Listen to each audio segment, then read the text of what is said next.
Good afternoon. Today is a good day in the summer and looking forward to all kinds of celebrations. Today is June 11th. It's now 3 o'clock here at Western Oregon University, and we are in the Columbia room.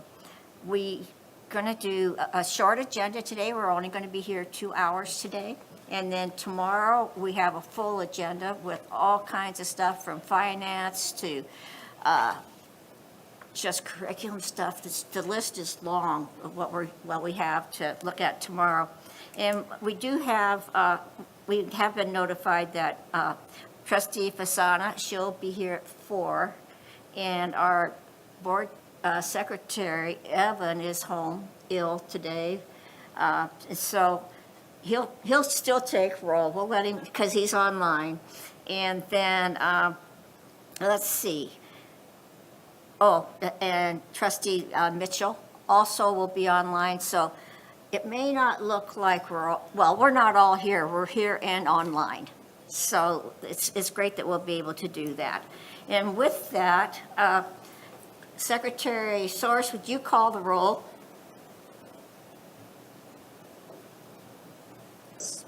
We're going to see how this works. All right. Trustee Ambrose? Absent. Trustee Campbell? Present. Trustee Castillo? Absent. Trustee Evans? She'll be here soon. Trustee Foster? Here. Trustee Fasana? She'll be here. Trustee Yeah, Kuhn. absent until 4 o'clock. Trustee Kuntz? I'm here. Trustee Jackson? Woo! Trustee Mitchell? Present. Chair Comp? Here. And Trustee Nelsestun? Oh, she's absent, yeah. She's out of state. And we have- She's in Florida, folks. Hot and We do have humid. quorum, Chair. Okay, thank you, Evan. Now put your feet up or whatever you want to do and get some rest. Let's see. I only have a brief welcome, and first of all, it's always nice to see our administrative team here. And the other thing, we have wonderful faces of upcoming graduates in a couple days with us, and they're going to be talking with us about other things. But I do want to recognize Danielle, our student trustee. How long have you been on the board, Danielle? 4 years. 4 years. Yeah. Wow. And guess what? She's going to walk on that stage on Saturday, and yeah. It's a lot of work, and what did you all balance? You balanced work, school, and this, and what else? Second job, extracurriculars at times, sometimes none. Had a long time. I've been here a long time. Well, Here. we're happy you made it through the journey and through your path. Thank you. Just a reminder, we are being live streamed, and I don't know if we have anybody else that's online that needs to be introduced. Okay, we're good. Dr. Peters, what's happening in your world? Well, quite a bit. This is the week before graduation, so we're all excited to see graduation. Those of you who are graduating and all of those of us who get to witness it and be a part of it, it's going to be a good day. Looks like we've got some good weather ordered for that, so we should enjoy that as well. So my welcome is also brief. We want to get to the point where we hear from our students. I really like this part of the trustee meetings where we start with something about our students, whether it's research presentations, just hearing from you. And so I'm going to turn that over to Vice President Fuchs to introduce the student panel, and then we'll hear from your words. So welcome, everyone, and look forward to seeing you these 2 days. We do have a lot of trustees leaving our last meeting, so we'll get to that when the time's right, but I want to start with this. Thank you, Dr. Peters. So this is actually one of my favorite parts of the board meeting, is where we get to focus on students at the center. And Last year was our first year where we had a panel of graduating seniors who spoke to the board about their experience at Western. And so they have been prompted with a few questions as a part of their introduction, and then we'll open it up for questions from the board. And fortunately, Evan, being forward-thinking, is providing a slide that will have the list of questions. And so I'm not going to introduce these students. They get to introduce themselves and talk a little bit about themselves. I'm just delighted because I reached out to a number of graduating seniors, and this was a very popular opportunity. But these are the 5 who agreed to responded right away. And what's great about it is these 5 students also have varying experiences at Western. So you'll get to hear a variety of things from these incredible humans that we've gotten to know over the years that they've been here.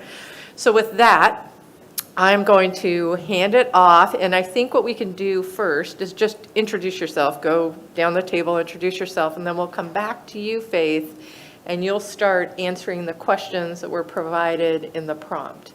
And then we'll just go one by one, all right? And then at the end of that, we'll take questions from the board, all right?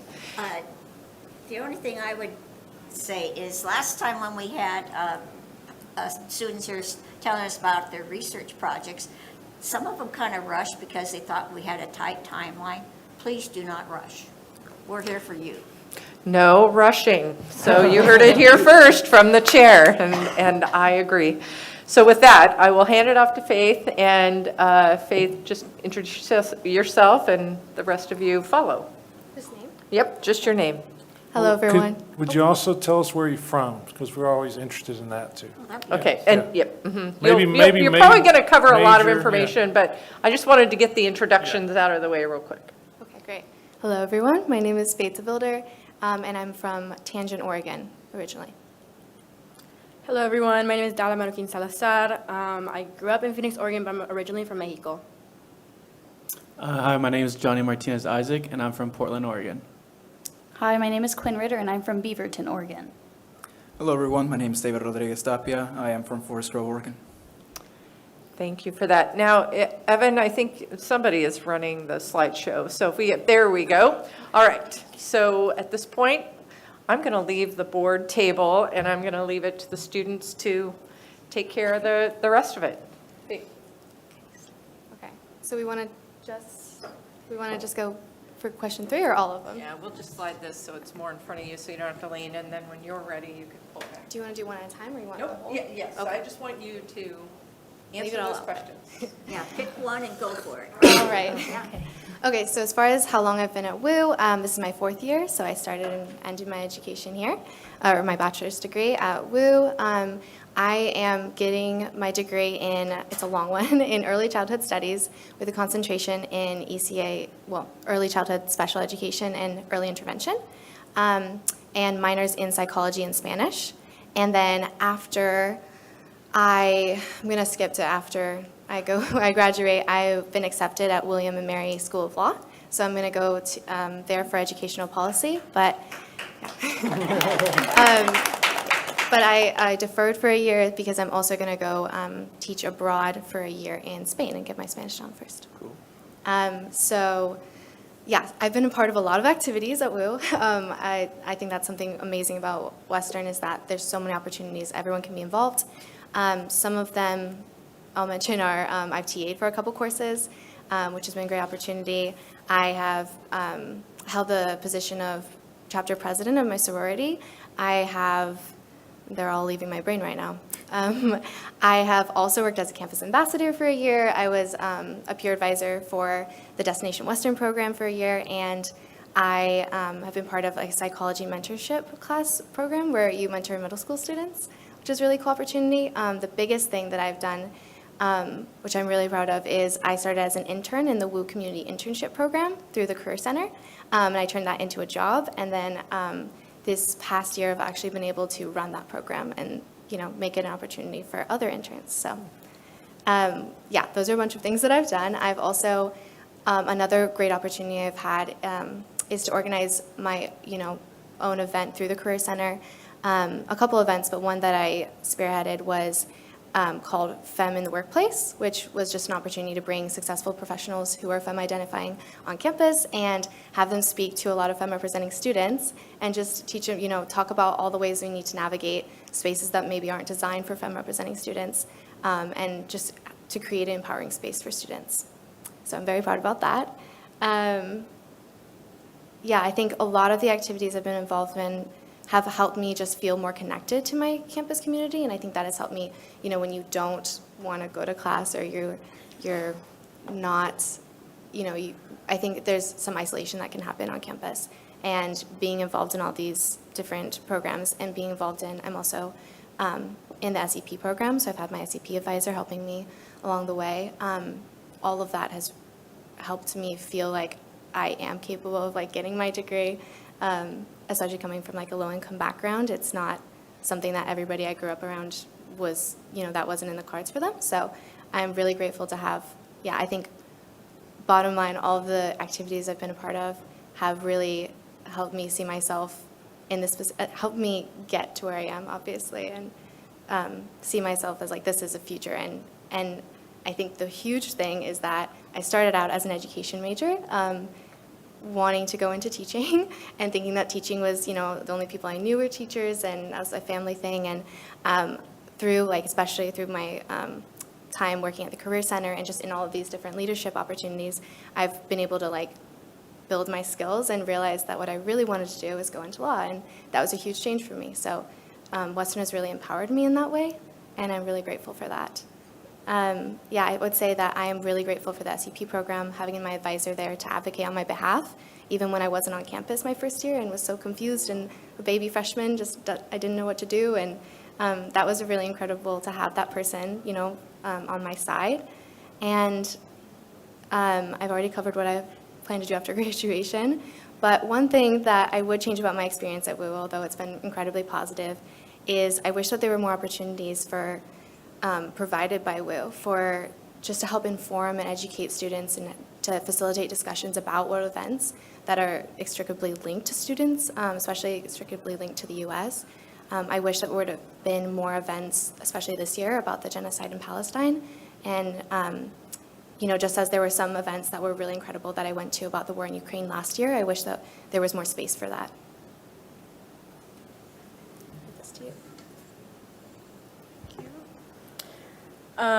So again, my name is Dada Manokin Salazar. I've been at WOU for 3 years. Some of the activities I was involved in, I was the president of the Heritage Hall Government my freshman year, and then an RA for the past 2 years, as well as this past winter and spring term, the advising resident assistant for the Arbor and Landers Activities Committee. As well as a brief time working with the multicultural representatives as a representative, as well as being a part of SEP and the On Track program at MSSP.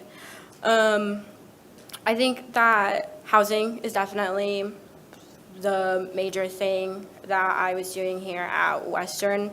Being in the Heritage Hall Committee my first year gave me immediate community. I went to the first meeting, that first welcome week of school, and I got my little community within that hall government, and I'm actually still friends with the people, best of friends with the people who were in that hall government, and I think that really helped me get some roots down at WOU, and helped me want to stay here because I had those connections, and through being in the Heritage Hall Gov, I got connections with other areas of the housing department, such as the professional staff and close connections with the RAs, and through that, it enabled me to want to be an RA, so then I applied for the following year, got accepted, and I was placed in Heritage, the freshman building, my first year.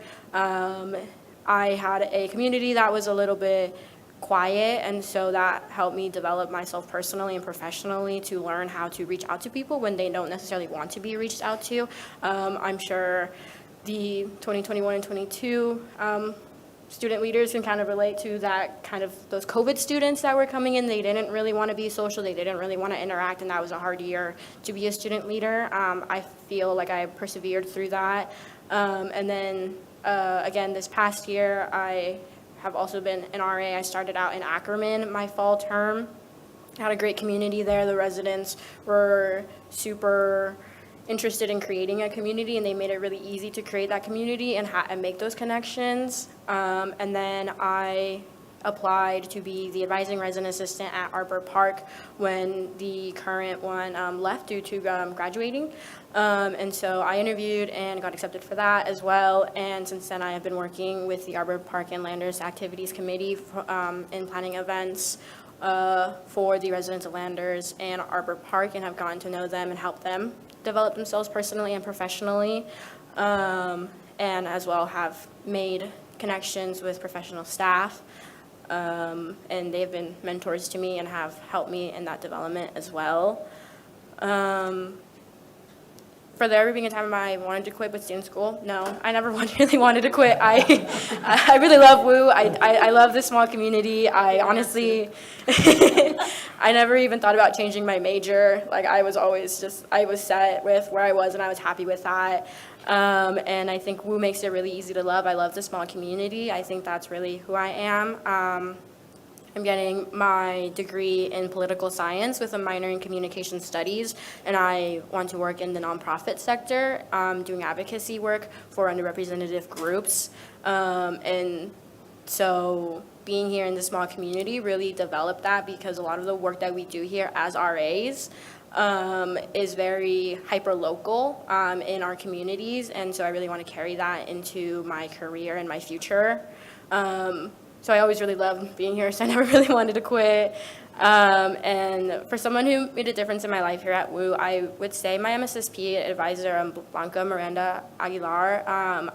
My first week of school at WOU, I completely messed up my schedule. I was in like 6 different classes. I was going to a different class every day because I didn't know what I was doing. I'm a first generation student. I didn't really have a lot of like direction. I was having trouble with signing up for housing. I was having trouble signing up for classes and all of that. And I just walked into walk-in hours at MSSP and met my advisor, and she fixed up right my schedule. And as soon as I walked in there and saw a friendly face and seeing another person of color, and I saw myself in her, and it made me feel seen and represented and safe here. And she's always been my go-to advisor my 3 years here. And so she really made a difference in making me feel like I belonged here. I don't really know if I would change anything about my experience at WOU. I really did love it here. I'm very sad to be going. I think it's such a beautiful opportunity to be a part of a community that is so close. Even though there might be hardships at times, my community has supported me, and I have a great support system here. So, Thank you. yeah. Just a minute. Gail, come on in. Our trustee Evans she's coming. She had to stop off. But, you know, some of us live a little bit of a distance away, and we try to maximize our time on the road and that sort of thing. And Gail lives, I don't remember what's the name of the town that you live in? Where's that? Where do you live? Oh, Brush Prairie, Washington now, which is near Battleground. Near Battleground, so we come from all over. Johnny, go ahead. All right, my name is Johnny Martinez Isaac. I'm from Portland, Oregon, and I've been here at Western for all my 4 years. I'll be graduating with my bachelor's in exercise science, and I will be concentrating in physical education, teacher's education. So my goal is to eventually become a PE teacher. And I'll be getting my master's in arts of teaching here at Western as well, beginning in the summer, which would just be a 1-year program. So hopefully in 2 years' time, in a year's time from now, I'll be back on that stage again with a different degree from here. So my goal is to be a physical education teacher, but I think that's my goal because I think that's something very, very attainable for me. But a dream I've always had is to coach or be involved in the soccer world. If I can make that for a living, then that's what I'll decide to do. And that kind of started off, as a kid, just growing up and playing soccer. I've just always had a love for the sport.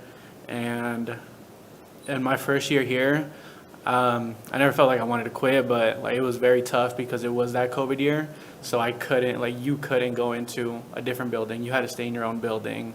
And yeah, it was tough. I got written up once or twice, I'm not gonna lie, for being in a different building, but let's just say I moved buildings so I could hang out with my friends and my study partners, so I figured it out. That's what college is all about. is Yeah. figuring- Right away, I joined the soccer club here, and within a couple months, one of the members there was working for a soccer club, Oregon Valley Football Alliance over in Albany, and they reached out if anyone wanted a position there as an assistant coach. Being COVID, not being able to do anything, no in-person classes, I was like, yeah, why not? Like, let's do something. And then from there on, I think that's when I realized, all right, like, I want to coach, like, this is what I want to do. So I've been heavily involved in coaching within the area, and from there, in my second year here, that's when we started getting news that we were going to add a soccer program. So that heavily sparked my interest, because that was a possibility for me in high school, but I had a little bit of an injury, so kind of I just focused more on school. But with that program in sight, I reached out to our coaches and asked if they would be willing to bring me on board as a volunteer position. I wanted to work either with the team or specific to the goalkeepers, because that's what I really enjoy doing, just working with goalkeepers as a former keeper myself. And they said, yeah. Then after a couple months of working with them in that spring term, because we didn't have everyone on campus, they asked me to hop into the net a couple times, and I guess they liked what they saw, so they offered me a spot. Like, hey, you just want a roster spot? I was like, yeah. So then that was like another dream of mine that was accomplished. Right, I got to play at a higher level and be part of the program here. So I'm very grateful for that. And then this year, I took more of a player coach role once we did get a new coach in, just because of his expertise and his experience with keepers, him playing professionally. So I wanted to take more on that role to see if it's really like something that I wanted to do professionally, or see if I can make a living off of that. And I think working with him for that year and a half, it really did like say, all right, like if you want to do this, this is what you have to do. So that's definitely a path that I still want to look forward to after I get my schooling and after I have some sort of like safety, because that world is very competitive. So one of my biggest involvements during Western was here with athletics and with the soccer program more specifically. And it's just like, I think in high school you make friends, but I think in college the people that you like make friends with, I don't know why, it just feels like that just feels a lot more like we all felt a lot more connected. And it could have been because that first spring we had 5 out-of-state guys on campus with the addition of me. So we had basically a semester where it was just us 6 training every day. So the athletics and the soccer program, just that coming into Western, very grateful for that, as it helped me build these lifelong relationships. Did you get credits for any of your participation in helping out in some of these areas? With the athletic programs, no, I didn't. I also didn't try to investigate too much in that. I was kind of just happy to be here. Like, I was just blessed with that opportunity coming from Southeast Portland.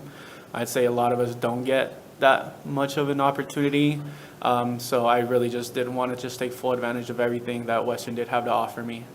But apart from athletics, I also was very connected with our orientation and our student leadership here. After, in the spring term of my first year, I applied to some random email that I got from Megan Haberman. I didn't know who she was, didn't know what I signed up for. All I saw was 1,500 stipend. I'm like, yeah, like give me that. 2 weeks of work, 1 week of training right before the next fall. I was like, give me 1,500. I'm good. And yeah, I'm being genuinely. I don't think people understand how genuine I'm saying when I say I did not know, I had no idea what I signed up for. So then I got an email later that summer saying, hey, you got in, report this day. So I reported. And yeah, it was an orientation. It was a residential program known as Destination Western. At the state level, it's the Strong Start program. So Strong Start program, 8 different schools were giving funding by the state to put on these orientation programs. The purpose was to increase students with their connections here at Western. I think that's what we focused on. I think me personally, that's what I focused the most on, trying to help guide these students connect to campus, connect to life here at Western, can help them connect to other students within their majors, but most importantly, just helping them feel connected to the town, right? Because I don't think I just want students just to stay on campus. I want them to venture out. I want them to feel comfortable, especially because we are in a small little town. So there really is a lot to do. And within this program, I learned a lot. It was very methodical with how we did things. We organized about 200 students, 175 to 200 new students each year, and I was there for 3 years. So 1 year was just a normal, a peer assistant, and then after that, I was the student coordinator for 2 years. So I did take on a much bigger role after that first year. And yeah, we were just tasked with setting up a 2-week residential program for students, helping them with a math readiness class, a reading and writing class, just to help them see some of the different challenges that they'll see throughout the school year. But this time they'll do it in a 2-week short little class, but with the guidance of us and a bunch of peers around them. That program, I think it's a very good program.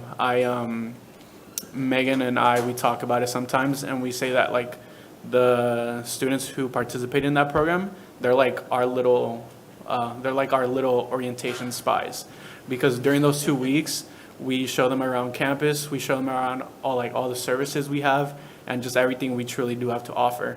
So sometimes once we're out and about, program's over, and a student has a question that didn't participate in any of the programs, we have one of our former participants, and they'll be like, oh, library's over there, math center's over here. So they really do just help kind of spread what orientation tries to spread. And just working under that new student family programs for 3 years, I think it really was a blessing, because they helped me out professionally so much. I think before I joined them, I wasn't very detail oriented. I was like, I'll just go with the flow. But when I'm in charge of, when I'm responsible for 200 student participants, on top of that training 40 student employees, I kind of need to work on my detailing a little bit. But they definitely did help me professionally in that aspect very much. I think working with them, it just gave me a lot of opportunities to meet new people, such as new students, student employees, such as Quinn over here. We were working together for a little while, but it also opened me into the legislative and to the, what I would consider like very professional world, as I got the opportunity to work with Rico over here, where we went to the Capitol for about a month and a half, and we were just working on talking to different people about increasing the funding for the Oregon Promise Scholarship, and for the and I was also advocating a little bit for the Strong Start program as well, because I genuinely felt that those two programs they needed to continue to get funding, just because they give other students such as myself, first gen, low poverty area, they give us an opportunity to like really see what our full potential can be. So I think working with that, it really just gave me more of a, like I've always been very appreciative and grateful for my parents for coming to this country and letting me be part of this education system. But now that I kind of did the advocating for a bit, it just gave me that like very cemented like you're doing something good because you got the opportunity to do this. So like let's expand it. Let's try to give that to more students as well. And I think that's furthers my reasoning to be a PE teacher, because at times my father was a little bit absent at times, so I always looked to a coach. And then I finally had a coach in high school who, that's why I wanted to be a PE teacher. So if I get to be that person for someone else, like, that fills me up. It really does. Orientation, same thing as well. If I'm helping someone genuinely just feel more welcomed here, like, that's what I stand for. I just stand for building connections and relationships, and I think I did that to my fullest potential here. And I want to continue to see students be able to do that during their time here at Western. With that being said, I think if there's anything that I would change about Western, it would be, for me, it'd just be two things. I'd say one would be, I know it's difficult because we're transitioning away from COVID, but trying to possibly move as much as we can from some of these online courses, especially where we have professors who aren't on campus, who are like maybe only teaching one class. During those classes, that's when I just felt like I wasn't a priority to them, so it almost felt like unfair that I had to treat their class as a priority because they had another full-time profession, which I 100% respect. But if we need to prioritize that class, like, I kind of wanted to feel prioritized as well. So moving away from that, maybe doing hybrid or full in-class, in-person again, I think it'll just help students really understand the content and just build connections and relationships. So I think that'd be something to consider moving forward. And another thing that I would potentially like to see is more funding for the new student and family programs and kind of that area. Just because with that Strong Start program, we got funding from the state. And it was just, we were told that we had X amount between all 8 schools to put up this program. And I think we did a great job of that. We used up almost all of the full amount because we were told that once those 3-4 years are up, then they would redo the budget.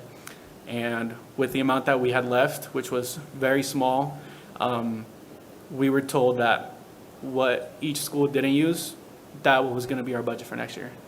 So for like the next few years. So it was very, luckily for me, this last year was my last year with that program. So the year that's coming, they are the ones who have to deal more with that. So I didn't see a whole lot of that. But I know for a while, we were talking about it, and I was like, damn, that's looking a little rough. Just considering everything we do and everything we did for kind of students in that. And we've looked at all the data, and it shows that the students who go through that program, they have higher GPAs, the longevity, they end up staying in school longer. So I think funding programs such as those, Destination Western, WOU Crew, is something to consider at a very high level and should be a priority for Western. But all in all, I really am grateful for my time here. Excited to still be a part of Western and get my master's in teaching and see what I do in the future. Thanks, Johnny. Of course. Okay. Hi, everyone. My name is Quinn Ritter. I'm originally from Beaverton, Oregon. I've been at WOU all 4 years for my bachelor's degree. My freshman year was 2020, so I was doing online school at home. But I moved on to campus my sophomore year, and I've been around town ever since then. So on Saturday, I'll be rewarded a bachelor's of business with a concentration in management and a minor in entrepreneurship. I plan to do real estate after graduation. I'm going to go get my real estate license. And then I'm also going to work on opening my own bar and kitchen, so look out for that. It'll probably be a couple years, but keep me in the back of your minds. In the meantime, I'm just going to explore other opportunities, see what happens, see what kind of jobs are out there, just kind of see what happens. I don't really have a plan for another couple years until the bar happens, but So during my time at Western, I was a part of the WOU crew for 2 years. I was a peer advisor for the first year, and then the second year I was the student coordinator, so that was just this past fall that I did that. let's see, I worked at Campus Recreation for a couple, I think like a year and a half. I did the marketing, like Instagram, things like that, put on events. That was really fun. I liked that job. Let's see, I was a campus ambassador for 2 years. I just had my last tour yesterday. That was kind of bittersweet. It was so cute. Yeah, and then this year I played rugby for the first time. That was really exciting. This spring term, we actually went to nationals, if you didn't hear. Just a quick shout out for them. We got 14th in the nation. Just going to slide that in there. First year going to nationals, so not to flex, but I was very proud of everybody. So look out for all the things that they're going to do the next couple of years. Hopefully get a couple more nationals appearances and maybe a title or two. Yeah, I feel like I'm missing something. I did so many things on campus at so many different points. But yeah, I would say all of those activities, they really helped me in all like sorts of different ways. I would say every single thing that I did aided my like personal growth and professional growth in a different way. It just kind of depended on what it was. For the most part, just like learning how to talk to people and being a people person, but also just like asking for help and realizing that I can't do everything by myself. So that was a really hard thing. I'm a type of person who like, I think I can do everything by myself and I can't. So that was a reality check that I had during my sophomore year of like, okay, I have to ask for help and it's okay to ask for help. And also realizing all of the resources that I was like paying for, I like didn't really know that I was like paying for tutoring services and advising services and like all of the other stuff. So then I learned to like take advantage of those things. That was really good. But yeah, I would say for leadership, I learned that I'm really passionate about leadership. So being involved in all of those programs was really like for the majority of my growth came from those programs for sure. Just like learning how to be a good person and learning how to talk to people and be professional and also like have fun at the same time and like don't take advantage of the time that I have, especially because I can't believe I'm graduating. Like I feel like I just moved in on campus like 2 weeks ago, so it's super weird. Yeah, so I would say like just it's really important to get involved in every little thing that I did on campus, even if it didn't seem like that important or like even if I didn't really like take it that seriously or anything, like it really everything came together to aid in like who I am today and the type of person that I am today.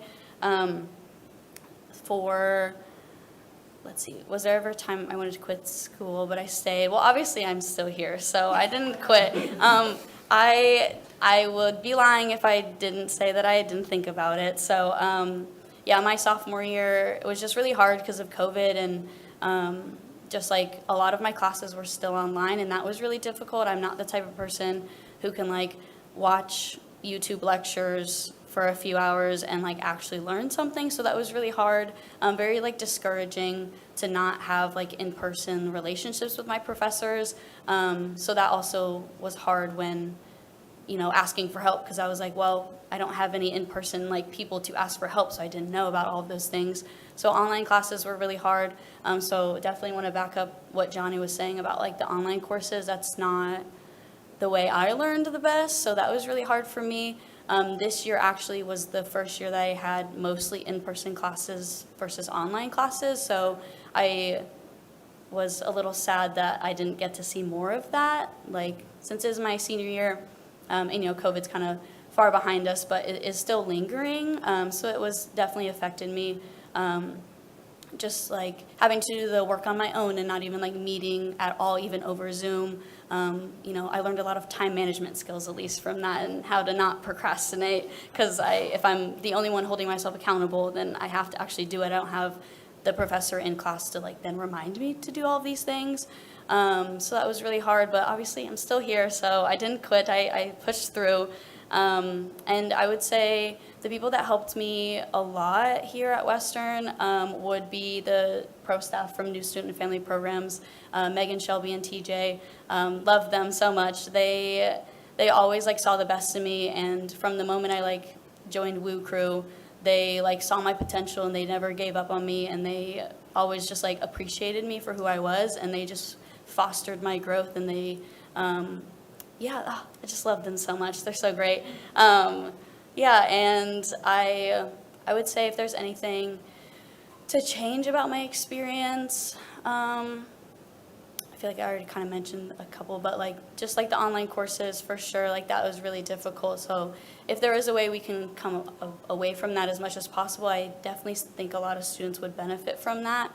Like, we have all of these spaces, like all of these classrooms, some buildings I like never even stepped foot in until like this year, like especially Bellamy Hall, like the little saying that you're not a real WOU student until you have a class in Bellamy. Like, I didn't have a class in there until like the end of my junior year. So I was like, I was like, am I not a real student here? Like, so it was, you know, that's also just difficult. And two, I want to back up Johnny's mention about funding the orientation programs. If you're, like, from the start, as soon as students get here and they see the student leaders, like, we're the first people that make an impact on them. So if we have all of the resources and all of the money that we need to give all the students everything that they need to be successful, then I think that as much as we could do that, that'd be great. And it just, like, you know, of course everybody's gonna ask for money. I know it's stressful to, like, do budgets and money and all of that stuff, but I do recognize the importance of orientation and the importance of like the connections and the relationships that students get from doing that. And I bet Johnny's like gone through this as well. Just anytime I walk around campus, random new students, they still know who I am. And so it's like they're gonna have those relationships with all of their orientation leaders, even if there's only like 100 of us, like it makes a really big difference. And also, I had something else.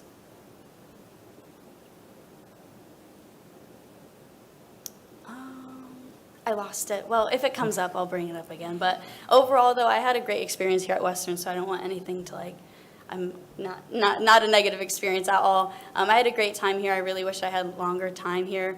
But I did all the things that I wanted to do. I have a very bright future, so I'm excited to like be a real adult now and like go make a difference in the real world. So yeah, your turn. If you want more time here, organizational leadership master's degree, so. Just saying. I have looked at that one. Hello, everyone. I'll reintroduce myself. My name is David Rodriguez Tapia. I am from Forest Grove, Oregon. I've been here at WOU, similar to the past speakers. I graduated from high school in 2020 and decided to hop right into college. I did start living here on campus in 2020. But the degree that I'll be awarded at commencement would be an interdisciplinary studies degree in psychology and health education with a minor in human biology. Man, a couple of the activities. Well, my leadership journey started my sophomore year, so 2021, I want to say. I started as a resident assistant, fresh out of COVID, all that kinds of fun stuff. You know, people still scared of masks. People who were not masked, all that kinds of fun stuff. It was a really eye-opening experience. I initially wanted to come into Western for their nursing program because I knew that I wanted to help out people like when they were like, it's gonna sound really morbid, but I wanted to help out people when they're at their lowest in terms of like, you know, physical health or any point in their life. So the resident assistant position really helped me out in terms of like, hey, you're able to do this kinds of stuff. You know, it can be something basic, like, do you know how to set up your portal? Or like, do you know how to set up a meeting with an advisor or something like that? To someone who was having like some sort of like issue with a class and they needed like further assistance coming from another student. And it was that time period that I decided like, actually, you know, the nursing program is all cool and stuff, but at the same time, I dealt with so many like mental health situations that I'm like, I enjoy this kinds of stuff. I enjoy kind of seeing the way in which a person can go ahead and like improve themselves mentally. So like one day I would see someone in distress, the following like week or so, they would, like, in terms of residents, they would come up to me and be like, hey, thank you very much for being that one person who was there for me. And that just feels very rewarding. And it was then that I'm like, you know what? Possibly psychology would be the best fit. But I know I'm kind of like moving all over the place, but I would like to thank Maria from Student Conduct for all the feedback in those reports, and I apologize for so many reports. Also, a big shout out, I know she doesn't work here anymore, but Ashley Cooper, who was my supervisor at the time, she was amazing.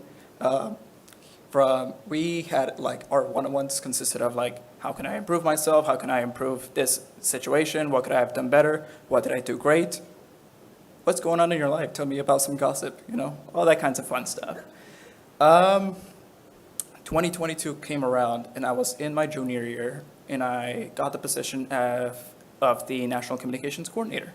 I really enjoyed that position, especially since I heard that there was talks of like potentially like, NRHH was not a thing anymore. So the National Communications Coordinator position was kind of like a double dip on that kinds of stuff. And it was a rewarding position or a rewarding thing of like bringing Western Oregon back into the regional conference and bringing it back onto the national conference after COVID and all those things that took place. Within that same year, I also became a senator in ASBO, and I worked alongside Hunter Hall, the current ASBO president, in fixing up the lighting around campus. So like H-Lot, the most lit path on campus, residence halls, and all that kinds of stuff, just so we can have a much more well-lit campus and what we felt a more secure campus. We also had a couple talks with Campus Public Safety, Rebecca Childs, Mike Hansen, really, really nice people to talk to. Not gonna lie, I was a little like scared to talk to them at the beginning, but I'm like, y'all are just like me. We like to joke around. But yeah,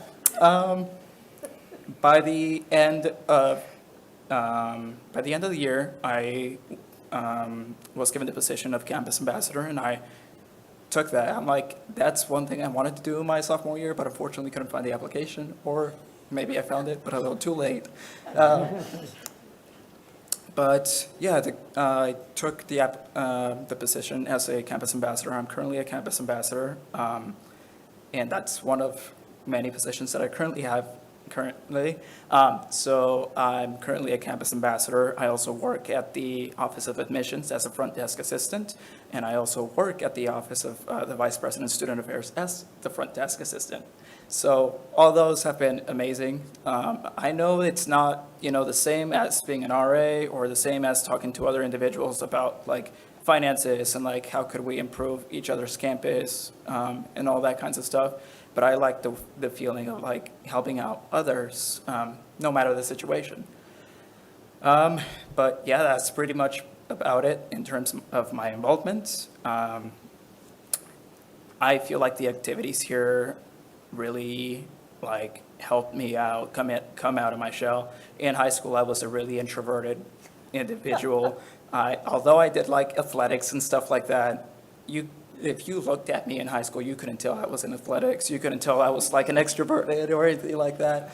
But coming into Western and like in 2020, my RA then was like trying to push us to like come together in a safe way, following all the CDC guidelines and all that kinds of stuff. But at the same time, they were like checking up on us and like, hey, are you doing okay? What can we do to best support you? And like try to come up with some community events despite the given circumstances. And I feel like going to those small events and like having communication with the resident assistant that I had then was something that initially sparked my interest in becoming someone within in this case, university housing.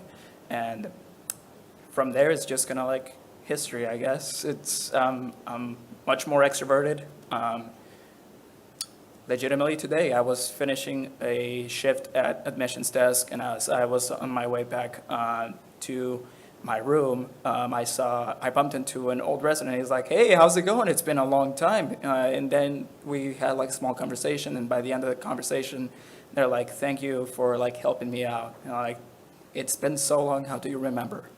But those small things are just very rewarding. But I feel like I'm just kind of overlapping myself. But yeah, similar to Quinn, I feel like I would be lying if I didn't say that there was not a time in which I wanted to quit school. But it's not because of academics. It was more of a personal matter. I've had a couple like bumps in my life, like family situations and whatnot, but reaching out for the appropriate help. So like reaching out to my supervisors, advisors, and so on and so forth, that really helped me out. It was definitely a struggle to like pursue a degree, especially being the very first one in my family to get a degree. I come from a non-English speaking family who migrated here to the United States. So they don't have quite the education that I do. And it's quite the honor just fulfilling something that I struggled through, but at the same time, I'm very proud of. There have been so many people, as I've said, so many people who have done or made it some sort of a difference within my life here at Western and outside of Western. I already named a few. Tina Fuchs is also a big one. Worked alongside while I was a resident assistant. My current bosses, so like June McMillan in admissions, Nancy Montesinos in admissions, Cameron, Melissa Larson, fantastic people. Love them to pieces, and definitely gonna make the departing difficult. Something that I would change about Western would be, as Johnny and Quinn have said, the online courses. I try to adapt. I'm not the best, I will say. Time management is still something I'm trying to work with, but similar to how they mentioned, it is difficult, especially coming out from something that not only impacted a small community, but impacted the entire world.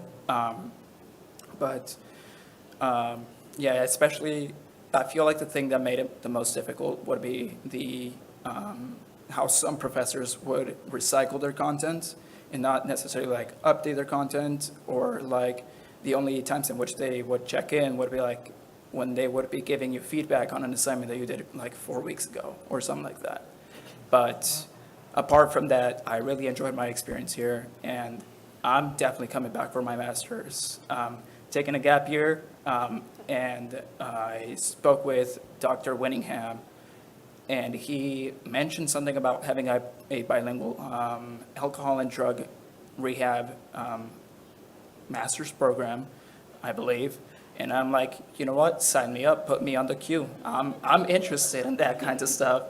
And kind of like going on to my post-graduation plans, I found a position as an apprentice drug and rehab counselor back at home. So I'm very excited to start that. Before we do anything else, you guys are all awesome. Dr. Peters. So I have 2 questions, but first, thank you for your time, but also, because your time makes a difference to us. You know, this is a good chance for the trustees to hear from you, and for the president to hear from you, and leaders in the room to hear from you. So thanks for those stories, because the stories make a difference. I'm a big story person.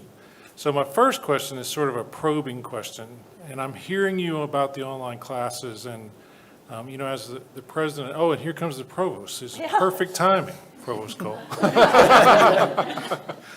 So it's a lot of head nodding about the online classes not being a great experience for you.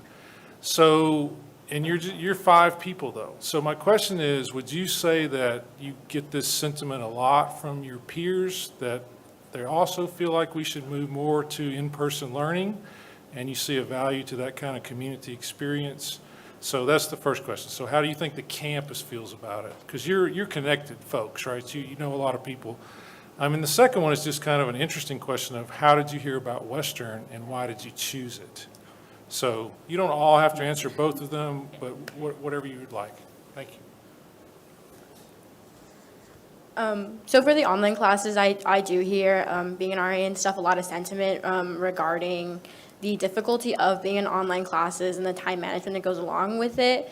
I will say that I actually did have a conversation with a professor recently about how if she doesn't offer online classes and she doesn't make as much money and she loves teaching, and so that's why she offers the online classes, because online classes get filled up really, really quickly with a lot more students. And so I think students are incredibly valid in their concerns regarding the quality of online classes, and I think that that is where the issue lies in. I don't think that there's an issue in offering online classes, because there is a need for them, as some students are not on campus. Some are non-traditional students, and they have different schedules. We are not all on campus with the ability to go to in-person classes, whether it be one situation or another.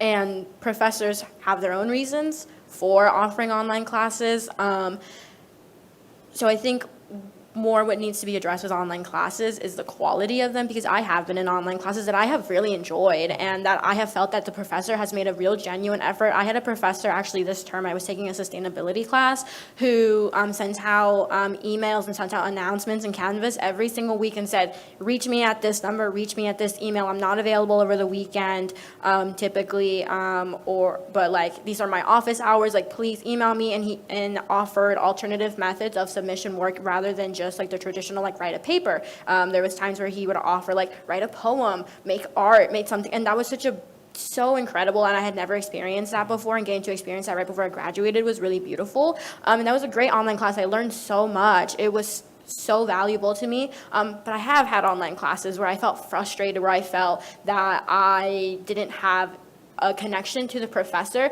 And I actually had an online class this past winter term with a professor who I then had 2 in-person classes with this term, and the online class was not my favorite. I struggled a lot, but that in-person class with her turned out to be one of my most favorite classes, and she's an incredible professor. But I did hear, like, oh, like, the quality of this online class has historically not been great. And so I think that's where it's kind of gets on the students to say that in course evaluations and do those things and have that feedback. And so that's why I am so thankful for this opportunity to sit here in front of you all and give you that feedback, because oftentimes it may not always be heard. But the sentiment with students is overall that online classes tend to lack in quality. And for your other question of how I heard about WOU, personally, I'm a first-generation student, immigrant, all of that, and so I actually wasn't thinking about coming to a higher education institution at all. I struggled during COVID in high school, and so it just didn't really feel like it was in the cards for me, and I didn't feel confident in my ability to succeed at an institution like this one.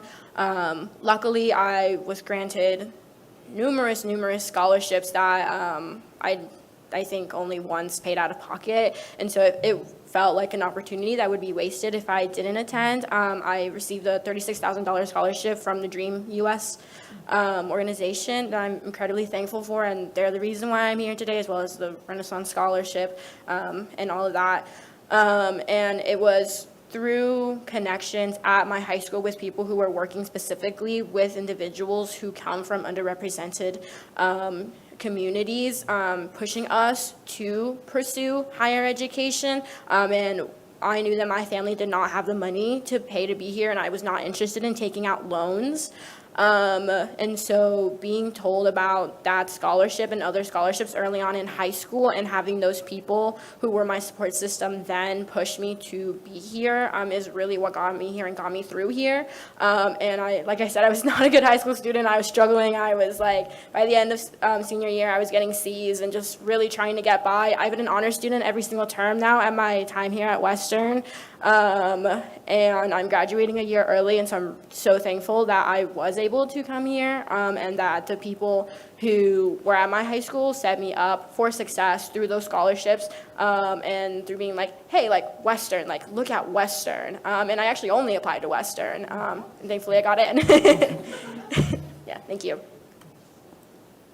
I want to agree with that too, a lot of the things that you said. But I think one of the big things, like, because of my specific track and my major for the online course topic, most of the people in my cohort are coming back to school and they already are working in education, and because it's the early childhood studies program, it works best for them to have majority of my classes, cohort only classes for the last like year, 2 years have been online, and that's been hard for me, but it's really worked well for them because they're commuting. A lot of them didn't even come to campus until like they had to, until this year a couple times. So I think it definitely, in that case, it was really worked for them. And my professors for the early, I should shout them out, like Dr. Ryan and my advisor, Yaping Chang, like they're amazing and have made it quality experience. So it really has been a great experience, even though it's been online and a lot of discussion posts. But I think exactly what Dayla said, I've never, thinking back to like if I've ever wanted to quit Western, I haven't, but I did minor in Spanish, and it was really, I did have a lot of moments during online classes in Spanish where I was questioning quitting Spanish and like that whole program, even though I'd done a lot of classes, because of how difficult the quality was. And online, something we study in early childhood education is just how hard it is to teach languages online. So I would just want to echo that, like specifically for language classes, from my experiences, it is so difficult to pick that up, even not just for little kids, for, old students like us. So I think it really depends on the program, but for language classes, definitely. I would love to have had a lot more classes in person. And then also, I first heard about Western from when I came here for a speech and debate tournament, because State's held here, yeah. That was my first like real understanding of like, oh, Western and what it represents. I know Western, since then, like everything I've heard about it before I decided to come here was one, education school, which is why I came, and also just that it's a school that is there to support people who like aren't typically set up to thrive in college. And that's something that I can attest to, that there's so many programs I've seen so many people thrive here who like probably wouldn't other places, because there's so many services and resources that are dedicated to that. So I think when we're talking about online courses, 100% for some people it's going to be more convenient.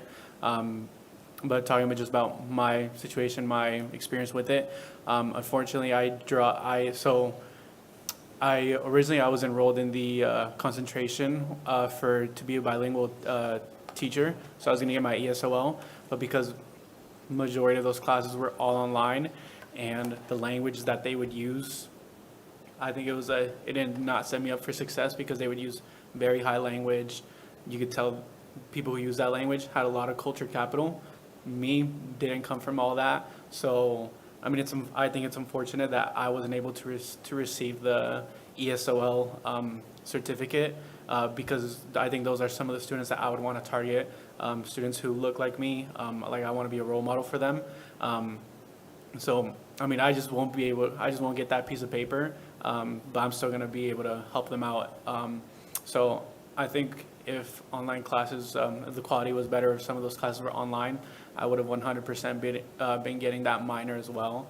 So unfortunately, I don't have a very positive experience when it comes to online classes, but I mean, everyone's experience is a little bit different. And I heard about Western because I had a discount, I had a code on the Common App, so I could apply to as many schools that I wanted for free.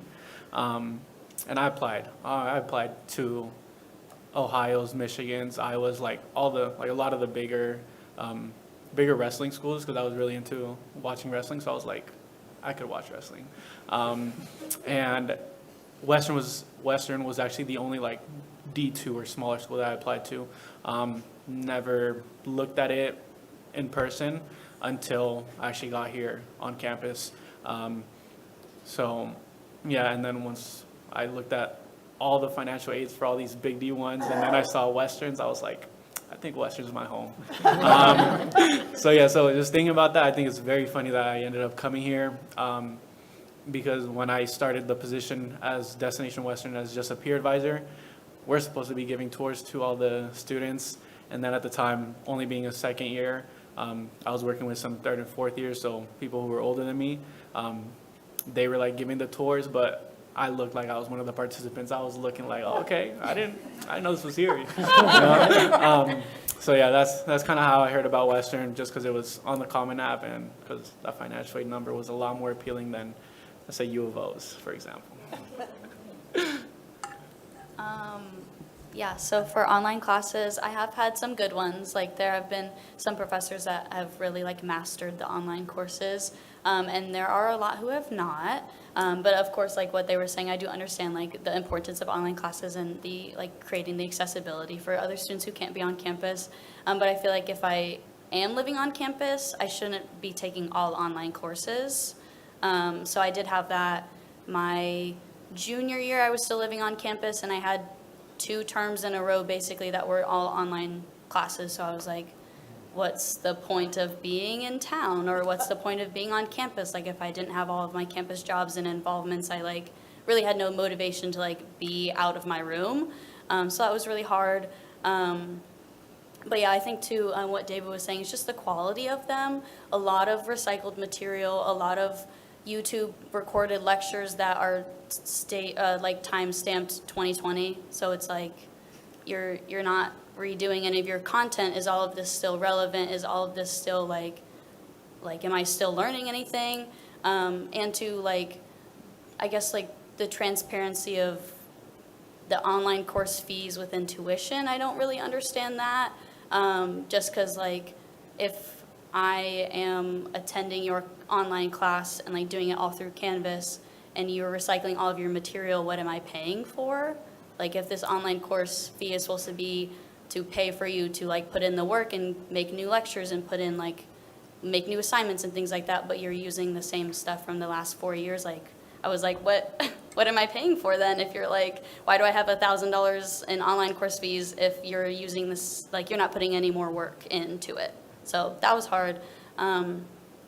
But yeah, so I guess one thing I was gonna say earlier is just like a difference for WOU would be like just more transparency with what all of the fees mean on my tuition, and like fully being honest and transparent of like, this is why we charge you this. This is everything that these incidental fees go to. You're paying for all of these clubs, or like you're paying for the health and wellness center within it. So it's like, I didn't know all of that, kind of as I was saying earlier. I didn't know I was paying for all of these things already.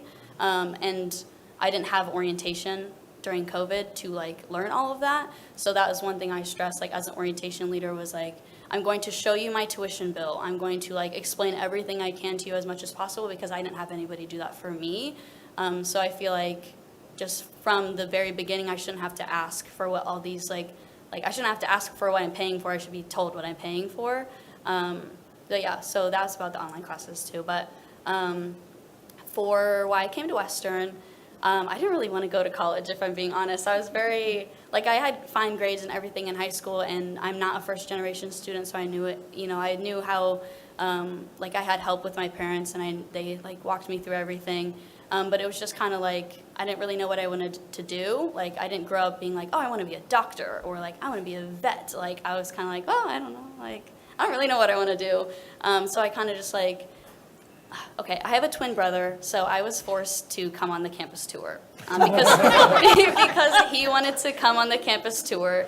So I was like, okay, it doesn't hurt. Like I did U of O, I did OSU, I did all of the like the other basic ones, and those were all very discouraging to me. I was like, I didn't want to be in a lecture of 300 people and just be a number. I wanted to go somewhere where I could be a person and like have my like name known and know other people's names, and also like know my professors. And so just like as soon as my tour was over, I was like, okay, I think maybe I do like college. Like so I wish I remembered who my campus ambassador was, who made me like the idea of college again. But shout out to them, whoever you are.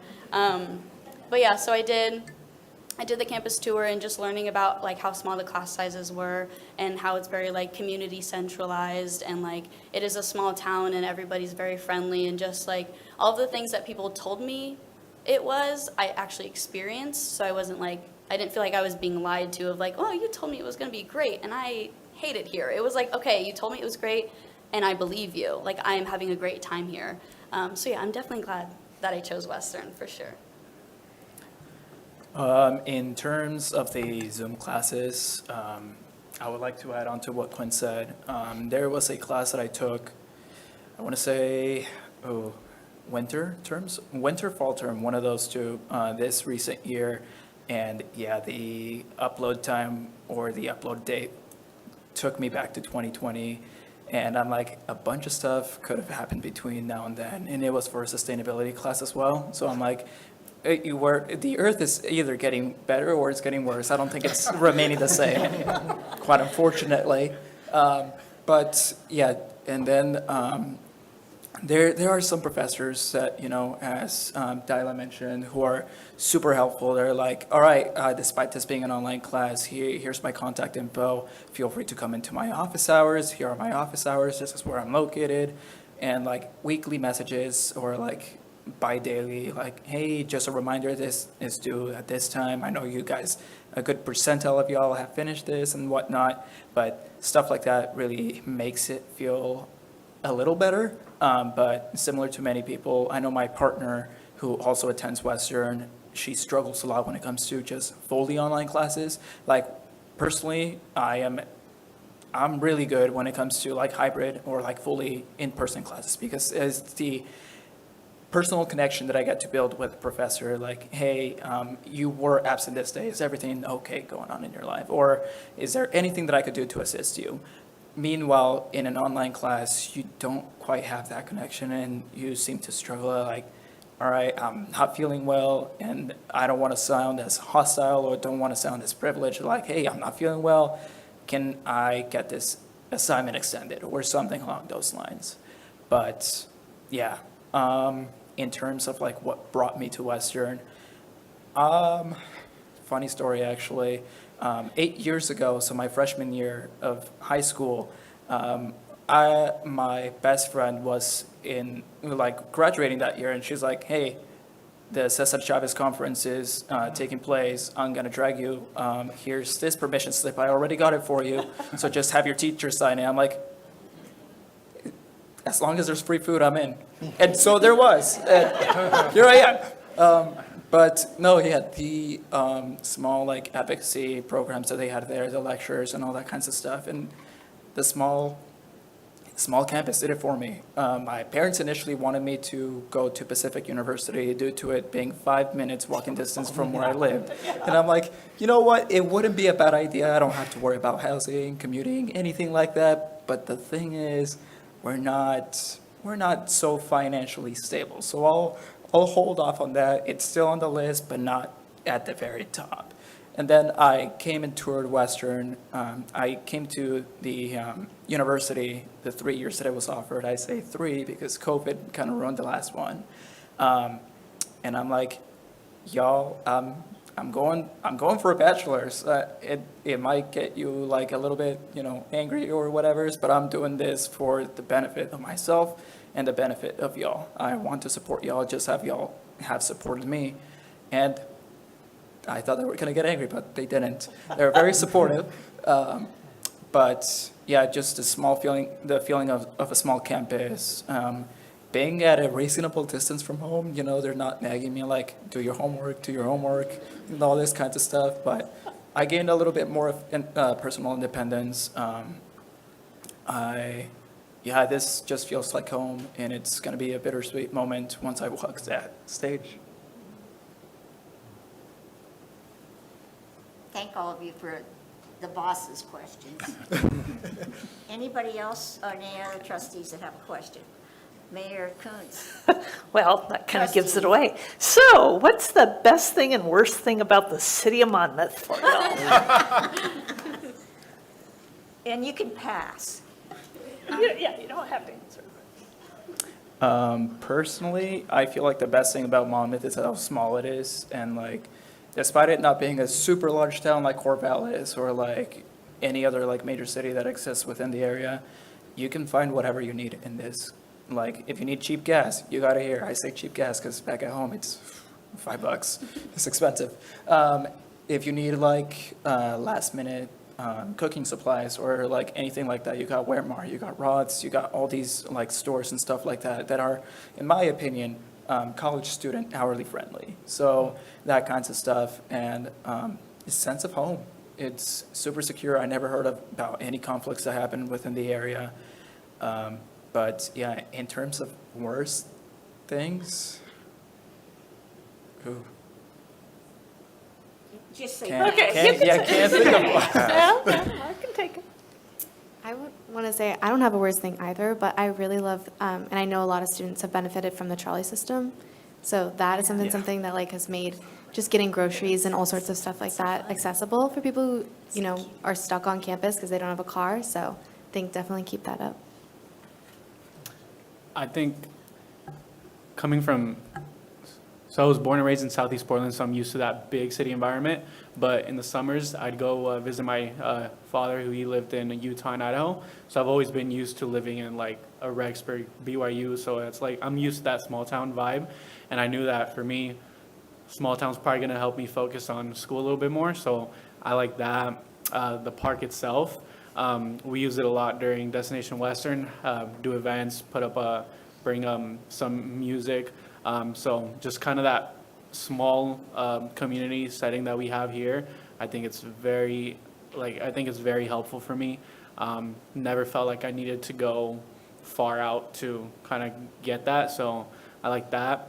I'd say the only thing is that there's like no food open past like 11, so sometimes if you're hungry after that, you just have to go to 7-Eleven rather than, McDonald's closes at 11, like, come on.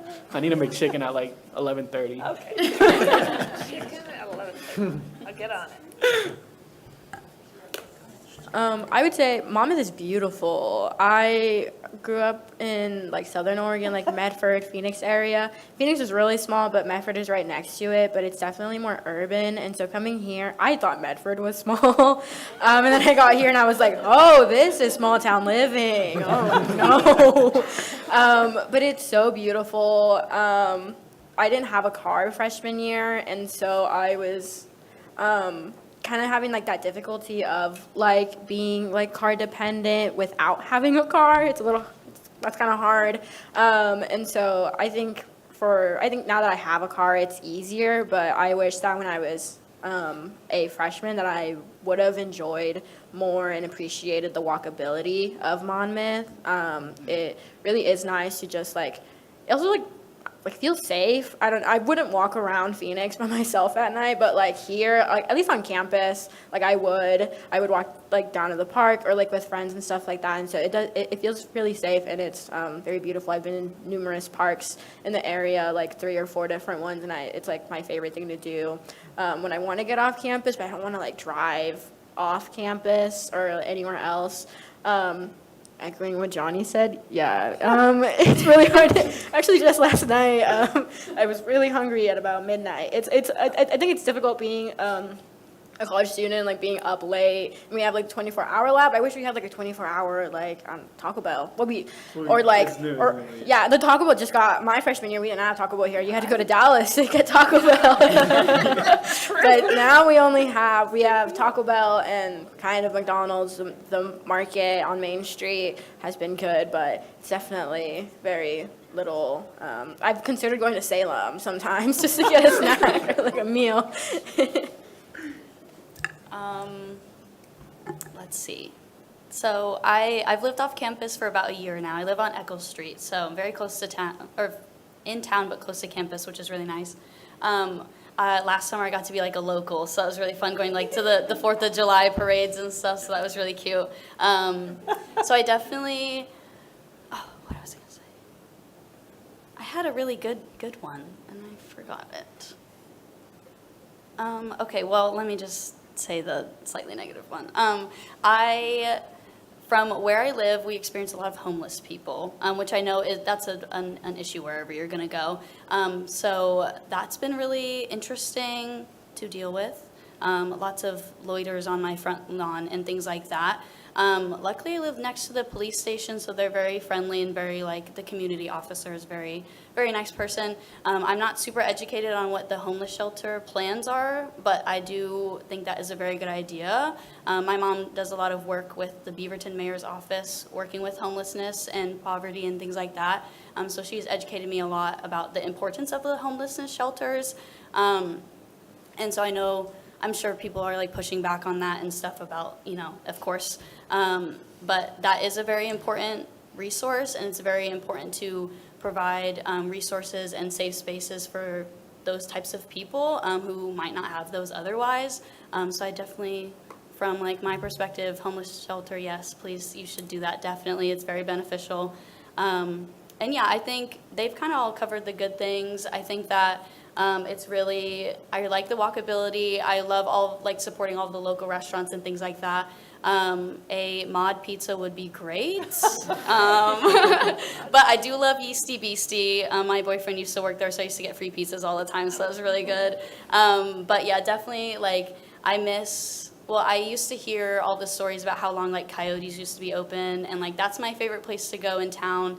And so the fact that they used to be open till like 2 a.m. and they're not anymore is very sad to me. So I hope that, you know, maybe they're going to stay open, because that's better than Taco Bell. So I would rather eat there than go to the Taco Bell at 2 a.m. But yeah. Okay.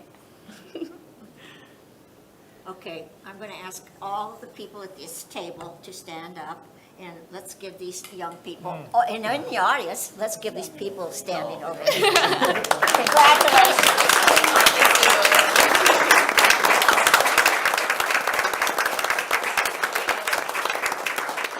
And just remember, there's no place like home, and that's here. Okay, you're done. Thank you. Thank you. Yeah, Quinn, we could use a good bar here in town, Quinn, so I'll work with you. Hey, I got you. I won't forget that. Okay, thank you.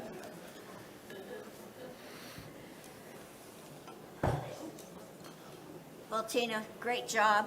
Awesome. We're all a team.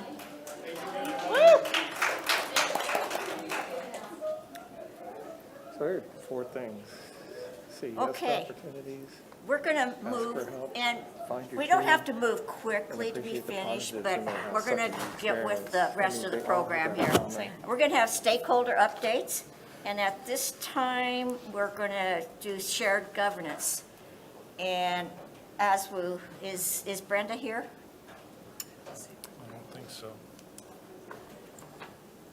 Okay, well, we'll catch up with Brenda later.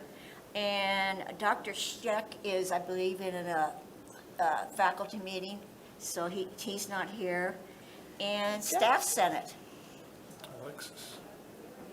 Way good, I'm so glad you're here. But I'm sure that's a hard act to follow.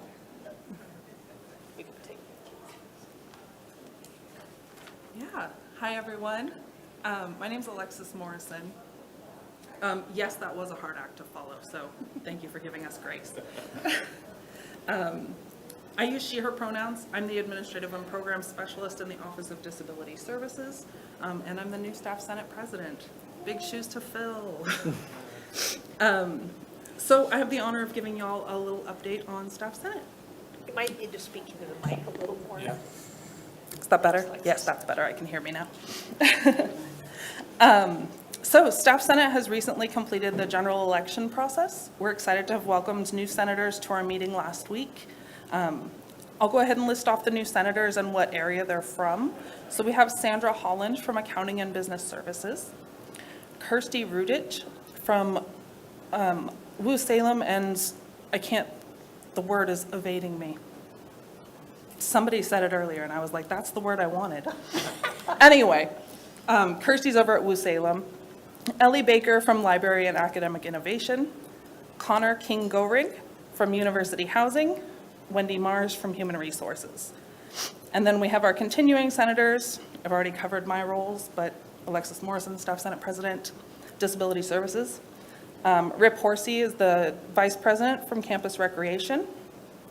Amber Plon is the Secretary from Graduate Studies and Research. Jenna Otto from Health and Exercise Science. Adrian Trujillo from Student Enrichment Program. And Kristen Perry from Abby's House. You may notice that we have 11 members right now. Staff Senate still needs one more classified representative. We plan to call for nominations closer to the fall term so that we can engage more staff in the process. The Staff Senate Scholarship Committee is reviewing student applications and plans to award a $1,000 scholarship to one student for the 24-25 academic year. I think we're going to be naming that pretty soon, so that's really exciting. And then lastly, the Staff Connections Committee, a subcommittee of Staff Senate, is excited to hold our outdoor bring your own lunch events over the next few months while the weather permits. So our first event is June 26th from noon to 1 in the Grove, which is between New PE and the WOOC. There will be yard games, good company, and lots of fun. Thank you all. Thank you.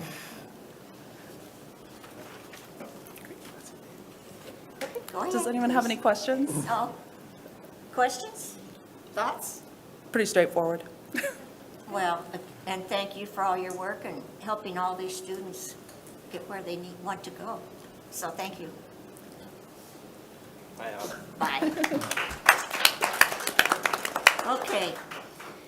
We're going to have a presentation by Jackson from SEIU, and he's been wandering back and forth, and so he's already got his legs under him.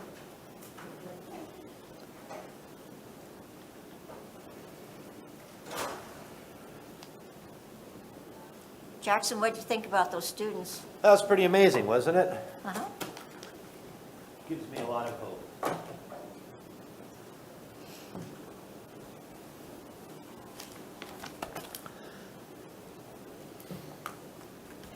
I like this setup better, by the way. We all do, Oh, good. yes. I don't know why. I was thinking about it earlier, and I can't say what it is. I just do. It feels right or something. Yeah, it does feel right, right. Good afternoon, esteemed trustees, co-chair comp, colleagues, and all who dedicate their time to WOU and its students. Thank you. the mic, Jackson. You got it. How about that? Is that better? Usually, my volume isn't a problem. My name is Jackson. I use he, him pronouns, and I am proud to represent the hardworking classified staff of WOU 082. WOU 082 is focused on highlighting the good. We know sometimes the bad needs to be discussed too, and we are ready to have those conversations. But these days, the WOU 082 leadership team has prioritized the positive. We've had enough bad news. I think we've all had enough bad news. I don't want to give you the impression that we are not ready to stand for our members. We are. Or that WOU is the perfect place to work. It isn't, unfortunately. But we've seen enough promise, enough progress, and enough action to warrant our trust. And we've gained enough experience to know that we are more successful when we are positive. We need to confront, but not dwell on the negative. Speaking briefly of the WOU 082 leadership team, I want to take a second to ensure their contributions are understood and appreciated. I sit here in front of the table all the time, but they aren't here. And I want to publicly thank them for their service to WOU and the staff. Amanda Bales is our Vice President and Chief Steward. Samantha Brubaker, our bargaining delegate. Heather Gonzalez, our General Counsel and a steward. Michael Gonzalez, another steward on campus. Alexis Morrison, who you just heard from, is our campus action team leader. And Shireen Riles is our Secretary Treasurer Extraordinaire. Thank you to all of those folks. Their contribution is far beyond what anybody could expect of them. Staff who feel overwhelmed and continues to be a problem at WOU. How to manage and keep employees productive and happy is a key factor in how successful we are moving forward. Unfortunately, there are times when simply hiring more people to share the workload is not an option. And adding more people alone doesn't always alleviate built-up feelings of frustration and despair. And that's because there's often something else at play, something more than just people hours. One aspect is the condition in which WOU employees work. We spend more time at work, more time than any other thing we'd probably do in our day, perhaps even more than sleeping.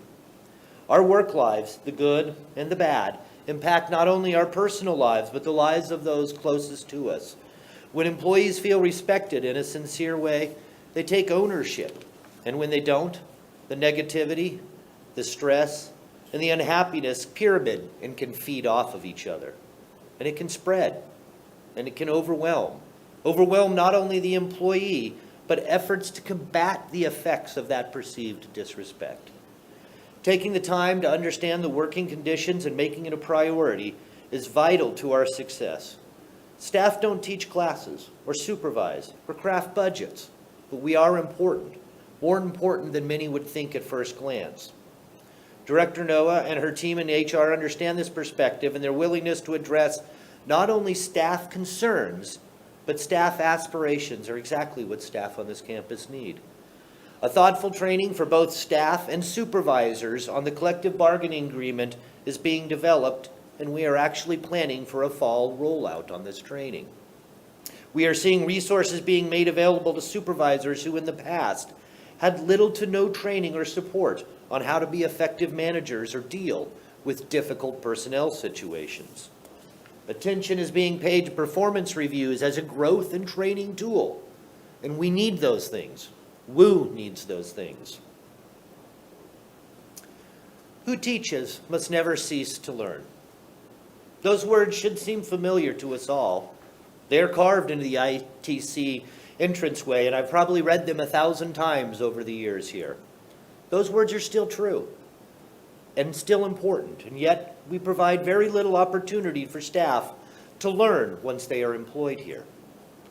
Although not all of us conduct classes, we are all a part of the teaching and learning that occurs on this campus. Professional development for classified staff on this campus has never even been a possibility for most. It was theoretically available, but unlikely. There are and always have been good supervisors on campus who find the extra energy to take on staff development in a meaningful way, but professional development and a real career path for classified staff has never been seen as a realistic opportunity by many of us on campus. That is beginning to change. We must create opportunities for learning if we expect to grow.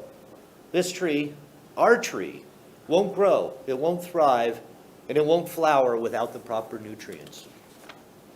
Those things will go a long way, but I do not mean to imply that this is the only solution. Some areas simply need to return to higher staffing levels. Or perhaps a reimagining of workflow, of expectations, or both. Or both and, whatever else that might be. At the beginning of my remarks, I mentioned that WOU 082 has seen progress enough to warrant trust. Our JLMC, which is our Joint Labor Management Committee meetings, are a good illustration of that trust.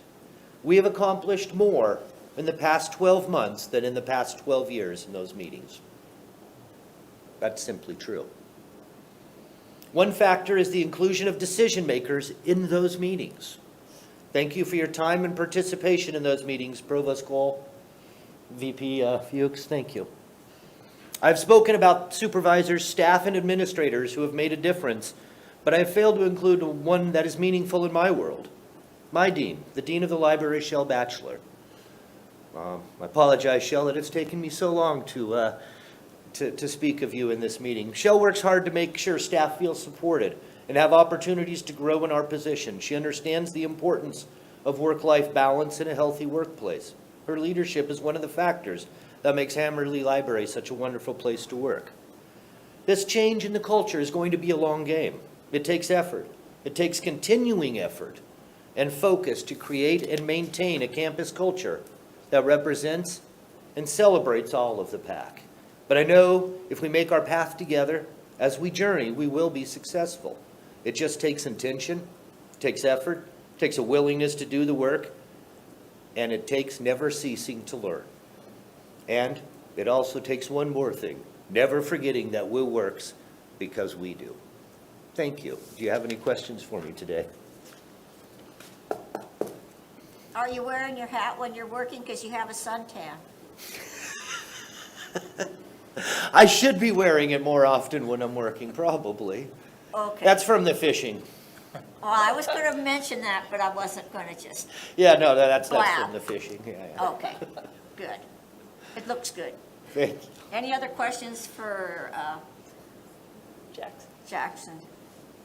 Okay, Jackson, you're free to go. Wonderful, thank you. We'll Thank speed you. this up and we'll see you here in a few minutes over At the Welcome Center? at the Welcome Center. Thank you all for your time. I Absolutely. really Thank you. appreciate it. Our speaker from WOFD, Dr. Melanie Landon Hayes. Yay, Melanie.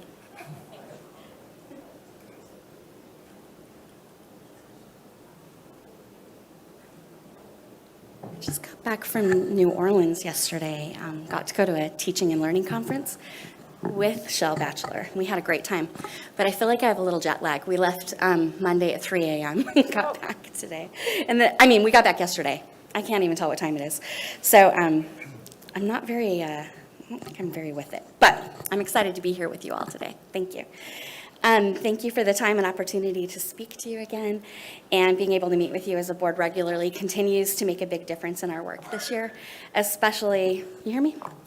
As we strengthen our collaborations to make a difference at WOU. As a reminder, my name is Melanie Landon Hayes, and I'm the president of WOUFT, proud to represent our faculty union. I'm also faculty in the Division of Education and Leadership, and my pronouns are she, her, hers.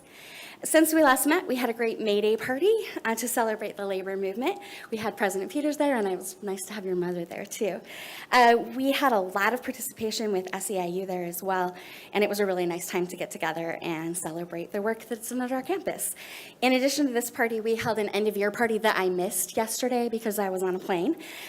For our union, wrapping up the year, we handed out WOUFT t-shirts to our members, as well as inviting them to our open bargaining sessions this summer.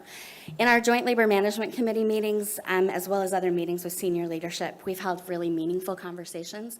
I echo what Jackson said about JLMC. It's been a place of productive and really positive conversations. We're grateful that we have Provost Cole, Director Noah, and Associate Provost Silva there. It's been really nice to have these conversations about sabbatical. We've talked about faculty evaluations. We've talked about shared governance, and we'll continue to talk about these ideas and weave them into bargaining conversations, since that's our prime opportunity right now. As you know, we've been bargaining consistently with the WOU admin team in interspace bargaining. We have met 7 times since mid-April, and each session has been about 8 hours. We have full team attendance from each group at each session, as well as Steve Irvin, the state mediator from the Oregon Employee Relations Board. And much of our last few sessions have been spent on what IBB calls options. So I'm going to give you a little bit of an idea of what IBB looks like. It's very different from any kind of bargaining that we've done in the past. Options are potential solutions to problems on a specific topics based around interests identified during earlier sessions. And in some cases, the exact wording of approved options may be what makes it into the final contract. However, other options may be taken up by our Joint Final Language Committee for wording and other changes before being formally entered into the contract. Options may not be perfect, but those that are agreed upon by both the union and administrative bargaining teams reflect a consensus opinion that the option was reached fairly and openly and is the best option for the university and its employees at the current time. As a reminder, although both teams have agreed on a number of options, they don't represent a tentative agreement, which is what we're used to in bargaining. We usually in bargaining come with the language and then deconstruct it. And now what we're doing is coming with the ideas, and we'll figure out the language as we go. And although we've agreed on a number of tentative options, they won't represent that, and our Joint Final Language Committee will work on those in sessions in the future. Another priority of our teams is to educate campus about this process, as I'm doing now, because it is so new.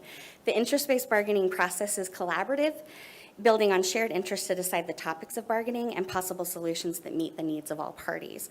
Topics we've explored include faculty development funding and its purposes, topics related to the evaluation and selection of division chairs, including those related to the processes for and timing of division chair reviews, and what the purpose of reviews will be, topics that we haven't had in the past. So currently we're discussing changes to the contract's recognition article, and that's Article 3. The purpose of these changes will be to provide clarity on who is in the bargaining unit by identifying classifications with stability for recognized members in the bargaining unit.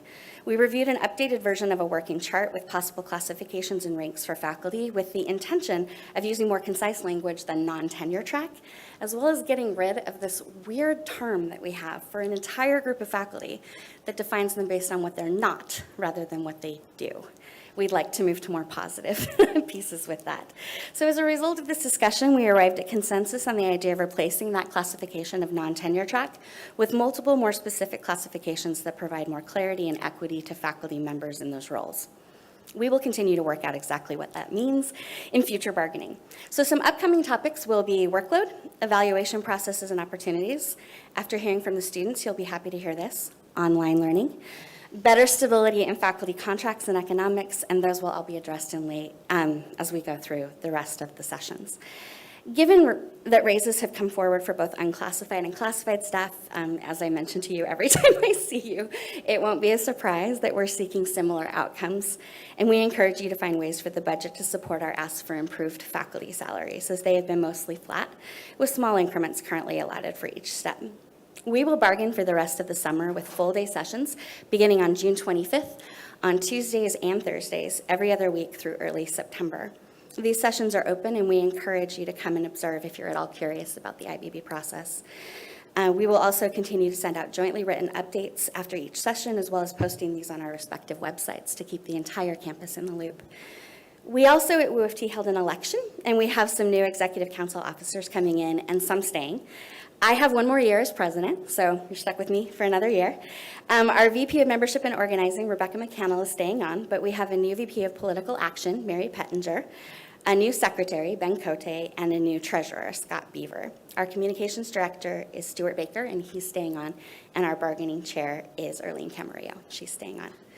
Finally, I wanted to thank so many of the people here, our new administrators and the board, for their continued willingness to communicate and collaborate in meaningful ways with us, working intentionally to empower the faculty and to reinvigorate our shared governance processes. We have work to do still, but I'm seeing positive developments in the ways that faculty engage and communicate about their work at WOU. And we're hopeful about our future and think we're well positioned to collaboratively make a difference for the faculty at WOU. We appreciate your support as Board of Trustees volunteers. You do this all in time that you probably don't have, and we're so glad that you work with us. And we appreciate all that you've done and shown for the support that you give new administration and WOUFT in turn. Thank you. Are there any questions I can answer while you have me here? Thanks for your leadership, Melanie. Thank you. Yes, and I'm glad you got home safe. Me too. It was really nice to get home. Thank you. Yeah. So do you anticipate bargaining to be done by like the end of September? Yeah, Okay. we do. We've had discussions about it, and it's one of those things, especially with interest-based bargaining, and any type of bargaining, when you start the clock, you have 150 days. However, if things are going well, you can extend your bargaining as long as you want. The same could be true of IBB, because for now, especially, it's going well, and you could say that we could go on forever. And I think what's difficult about that is with the IBB process, where we're having such great conversations, we could go on forever. So the big trick that we're kind of using as our metric is you can't let perfect be the enemy of good. We're hoping for improvements in the contract. We're not going to shoot for perfect. And we've already extended the contract, so you know that we're on a sort of extended contract. It expired last year, so we're already on an extension. So I think our guarantee, our hope, our promise to give faculty is that they will start this school year with a contract in place. So our hope is to end by September, I think our last scheduled day is September 12th. We have, the way that you do economics in IBB is through a one-day summit. So you're set, it's bound, you have a deadline, and you have cost analysis that comes before that. And so you're coming into it in a different way than with traditional bargaining, where you all know the numbers, you've agreed upon your data, you've agreed upon your metrics. And you've had a mediator the entire time. So I think one of the things that's marked our past bargaining is, even though it was shorter, we, for the last 2 times, have gone to impasse and had to bring in mediation. We've had mediation the entire time, so it makes for a much more positive experience. So I would say that both teams are committed to ending, hopefully, before the term begins. Of course, you also have to have the process of, we can agree to a contract, but our members have to ratify it. So there's all of that will be involved in that too. But that's what we're hopeful for, is that we can make enough good change that anything else we can keep on a list for future bargaining, And if there are things that are probably needing to be fixed before we can bargain again, you always have the process in JLMC of letters of agreement and memorandums of understanding for things that might need a more immediate change. And so we're hoping to just use all the levers we have rather than make bargaining be the only thing that we do and just cause a lot of acrimony and distrust. Any other questions? Thank you. Thank you. That was a really good answer. Well, it's that time where we're just about ready to go into recess, but before we do, I want to honor Dr. Foster. He's not going to be here tomorrow, so we're going to do an early thank you. And this will be your last meeting. Yes. And before you're, okay. Somebody else wrote the script for me, but that's okay. But Dr. Foster has been serving as a faculty representative since 2020. And Dr. Foster has served on the Academic and Student Affairs Committee. He always asks great questions. During his time on the committee and in board meetings, he's always provided excellent insight and those thoughtful questions. Dr. Foster, David, we love you. Thank you for serving. And thank you, and Luann has a little bit of a gift for you. I don't know what it all is, but I'm sure you'll love it. WOU blanket. A WOU blanket. There's also a certificate of appreciation for serving on the board.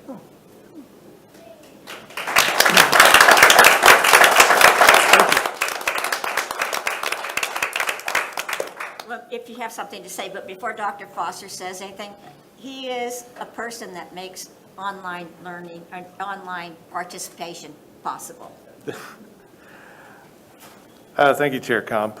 I've had a little time to reflect now from the last time. And I want to just to really quickly hit three Well, we've got things. time. One is, I've had the opportunity to watch the board over the last 4 years, and I really feel like the board is finding its footing. When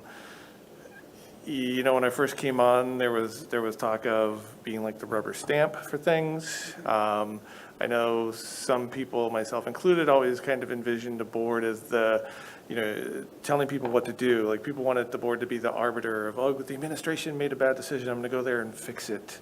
And I don't think either of those things is what this board is. I think Dr. Peters nailed it in his summary. This is a collaborative board. And the strength of the board is its people. There's unbelievably smart people on this board, and people who are really committed to WOU. And they're able to use that knowledge and use their wisdom and experience to provide insights and to work with and kind of help set the agenda for the administration. And so I've really come to appreciate that the board is moving in that direction. I feel like that's a really positive direction, in the right direction. The second thing is, notice the change in the way in which the administration is working together. And I'm seeing a lot more horizontal integration across the different units and just the collaboration there. And that's really impressive to see. And I think it's really having a very positive effect on the university. And I would just encourage you now to extend that vertically.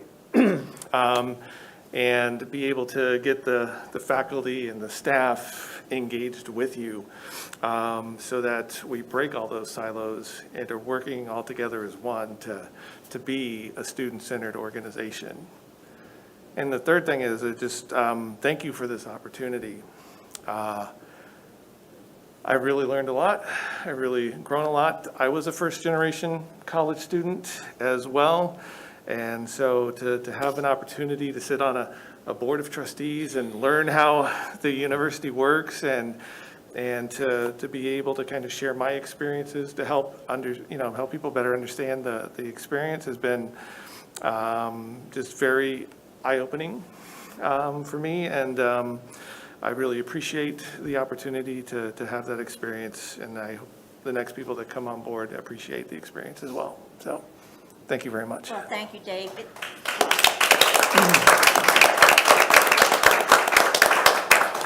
And what I would agree with you, the dynamic of the board has changed a lot in the last several years, and it is because there's an open communication that it just, I hope people are feeling heard, and that you've always been that great participant.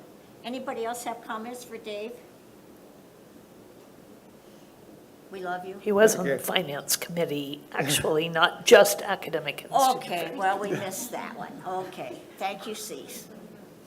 Okay, that's it. Thank you, All right, Dave. thank you. And with that, we're going to recess, and tomorrow morning, we're going to be coffee upstairs at 9 o'clock, and then we will have, let's see, board meeting here at 10, coffee at 9, and this afternoon, we will be over at the Welcome Center, and I don't know who's all there, but you're all invited. And with that, I think I'm going to recess. We're in recess. Thank you.